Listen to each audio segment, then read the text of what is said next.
Just like that, it's the end of the 2015 fig season and the start of the 2016 fig season. So while we were on vacation, last week, actually the week before last, we had 0 degree temperatures and negative temperatures.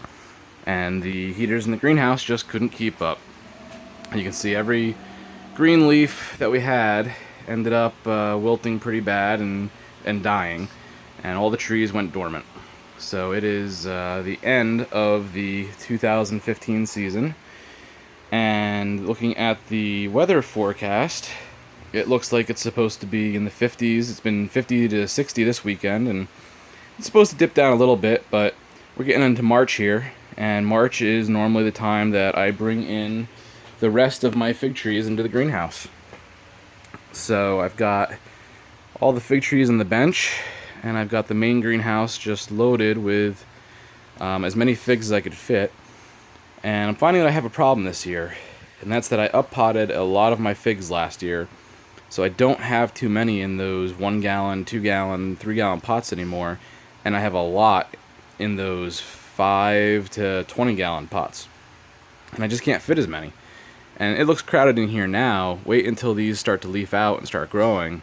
It's going to make a canopy that's so thick that the smaller, shorter leaves are going to get overcrowded, and the plants are going to end up getting a little bit lanky. So we're going to see what happens. I've moved most of my late varieties in here, so my Black Madeiras, my Figo Pretos, Col de Dames, my Green Esquia. Trying to think of what else. I still have my I-258, my Genovese Nero. I'm not sure how late they are, but they're more of a expensive later acquisition, so I'm keeping them in here. And then I've also got a few figs that I plan on bringing to some farmers markets this year, just to sell for a low price, but more just for the experience of being able to talk to people about figs and share some knowledge and some experiences and meet some new people. So we'll see what happens with those. And then there's one other thing I'm going to try this year, which I haven't tried before, is a heat mat. My wife bought me this for Christmas, and I planned on using it for starting cuttings, but the cuttings are already going pretty well in the office without them. So I think what I'm going to try is I'm going to use half of it to start some seeds for flowers, vegetables, things non-fig related. And then the other half of it, I'm going to see if it makes a difference in getting some of these figs to wake up and start growing. So I'll get that heat mat, I'll put a thermostat on it and try to set it around, 72, 75 degrees. And we'll see if these figs start to waken up. And it's also interesting each year to take some of the ones like this Violet Solis that was in here the whole winter and actually just lost its leaves with that last storm. You can see there's a fig that was starting to ripen here. It's beautiful striping on this fig. But it'll be interesting to see now if this one wakes up earlier than something that was in the garage over the winter. And what I noticed last year is, surprisingly, I think if I remember correctly, I have to go look back at my videos, but I think I remember that the ones that were in the garage actually woke up faster than the ones that were out here in the greenhouse. And the only thing I can think of is the ones in the garage stayed a pretty even 45, 50 degrees all winter long with no light. They get brought out here and it's a sudden shock to the system, which kind of wakes them up. Whereas the ones that were in the greenhouse, they had those daily fluctuations in sunny days where the temperatures got up to 80 degrees, and they're a little more used to it maybe, and it takes them a little bit longer to warm up. Perhaps their root balls need to warm up. So we're gonna try that this year, and we'll see what happens. Not everything died in the greenhouse. You can see I still have this lavender that's blooming beautifully. But all of my air layers, all of my fig-related items, and even my tomato, they got pretty well toasted. So the tomato probably died back and is probably done.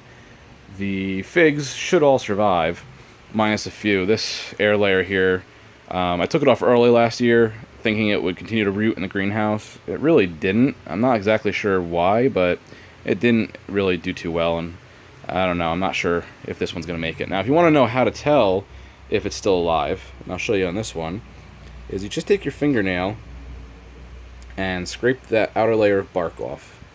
And actually, it's still alive. See that little bit of green there? So if it's green, it's still alive. So that's good to see. I'm gonna leave this guy alone, and he should start to leaf out here, and it might take a few weeks, but hopefully he'll go. So I also have one fig to share. I noticed while I was putting other trees in here, I say the season's over, but I do still have a couple of Black Madeiras that are ripening, and a few other fig items. I've got an I-258 over here in the corner, and then this, you can see this I-258 is hanging. I'm gonna let it go one more day, I think. Let it get nice and ripe. And then if I can get, I kind of pinned myself in here, I can't really get to it real well, but let me reach so I can show you. This is the JFE Black Madeira Unknown that we're not sure is a Black Madeira. Now whatever it is, I will show you the dripping honey. So at some point it got warm enough in here for this honey to form, and you can see it looks beautiful. So I'm going to pick that guy and let's see what happens. But it should be, for this time of year especially, it should be a pretty darn good fig. And again, apologize for my camera skills. I'm reaching a few feet over into the corner of the greenhouse, so let me go ahead and pick that. Alright, so I went ahead and picked this guy, and you can see that is just beautiful. So I'm not sure what this fig is yet. I'm starting to lean away from Black Madeira, but you know, every time I lean away from it, it just throws me a curveball like this that makes me wonder if it is. So there's not a lot of figs that I get that get this nice honey drip like this. There are a few, and one that I'm starting to wonder about is Barnesote. I'm starting to wonder if this could possibly be a Barnesote. And the easiest way to tell for that will be to see if it forms brevas in the spring, and if the brevas stay. If the brevas form and then they drop, well, then it's back into the ballpark of it could be a Black Madeira or it could be something different. Let's go cut this guy open and see what it looks like. Alright, so I'm feeling a little bit lazy today. I didn't want to get the tripod out, so you're going to have to bear with me while I cut this guy open. Let's see here.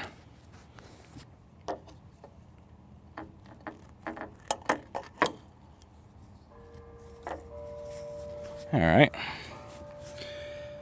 So here is the fig cut open. And actually smells a little overripe.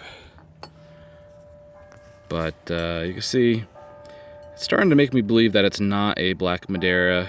It's so hard to tell in the cold like this. I mean, it just doesn't ripen, and nothing ripens quite right.